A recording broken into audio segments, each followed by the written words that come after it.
bizlarni ko'zimiz ko'rmaydi, lekin kechasi kunduzi osmondan Allohga muqarrab farishtalar tushib, yer yuziga Allohning rahmatini, marhamatini tarqatib turgan kunlar va kechalar.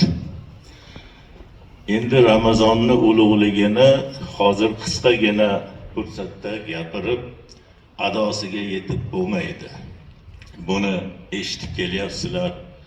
Juma darslarida, boshqa vaqtlarda bu ma'lumotlarni, bu xabarlarni Alloh taoloni qanchalik marhamati, rahmati, mag'firati yog'ilib turganligini buni tasavvur qilishligimiz juda qiyin. Mana shunday ulug' kunlarga bu ukamizni vafoti to'g'ri keldi. Bu kunlarda Alloh taolo hamma insonlarni, mu'min musulmonlarni mag'firat qiladi, gunohlarini kechiradi, jannatiga dohil qiladi. Shuni yaxshi bir tushunishligimiz kerak. Bu narsa biz hayotdagilar uchun ham, vafot etib ketgan mutavaffolarimiz uchun ham bab-barobar Allohning rahmati, marhamati yog'iladigan kunlar, kechalar.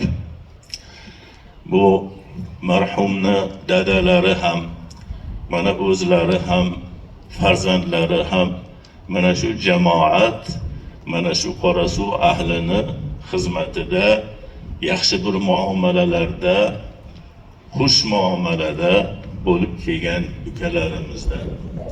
Endi hayoti mana shu kunga qadar ekan. Alloh taoloning taqdirini hech kim o'zgartira olmaydi.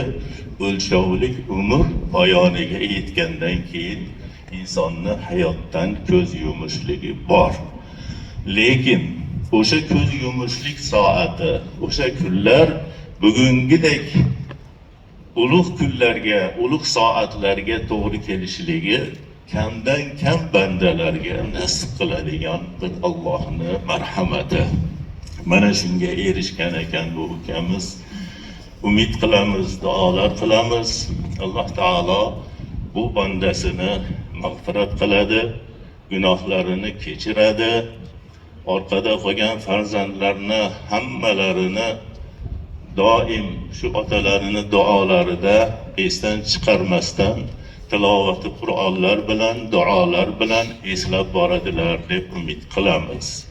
Bu bandani boradigan joyini Alloh subhanahu va taolo ravdatun min riyodil jannati qilsin, gunohlarini mag'firat qilsin.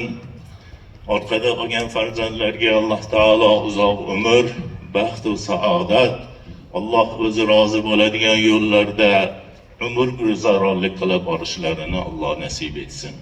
Bugungi bu ulug' janoza namoziga uzoq yaqinlardan qadam ranjida qilgan, juma namozini, bu farz namozini jamoat bilan ado qilgan siz aziz ukalarimizni, birodarlarimizni hammalaringizni sog' va salomat qilib, tutgan ro'zalarimizni Alloh qabul qilib, gunohlarimizni mag'firat qilib, mana shu oydan yaxshi bir yutuqlar bilan Allohga yanada bir yaqinroq bo'lishlik sifatlariga ega bo'lishlik bilan chiqishligimizni hammalarimizga nasib etsin. Qadamlaringizga Alloh taolo ko'pdan ko'p ajr va hasanotlar ato qilsin. Endi odatda Payg'ambar alayhissalatu vassalomdan qolgan sunnat, o'tgan mayitni so'rab qo'yar ekanlar, qarzi bormi, yo'qmi? Agar qarzi bo'ladigan bo'lsa, bu dunyo muomalotlarida inson doim oldi berdi bilan mashg'ul bo'ladi. Mabodo birovdan bir qarzi bo'lib, guvohlar bilan, hujjat isbotlar bilan sizlarga keladigan bo'lsa, kim ado qiladi? Mana bizlarni jamoatni guvohligida Alloh taolo bu marhumni dunyo muomalatlaridan ozod qildi. Oxirat muomalatlarini Alloh o'zi yengil qilsin. Robbana la tuzigh qulubana ba'da idh hadaytana وهب لنا من لدنك رحمة إنك أنت الوهاب. إلهي Parvardigar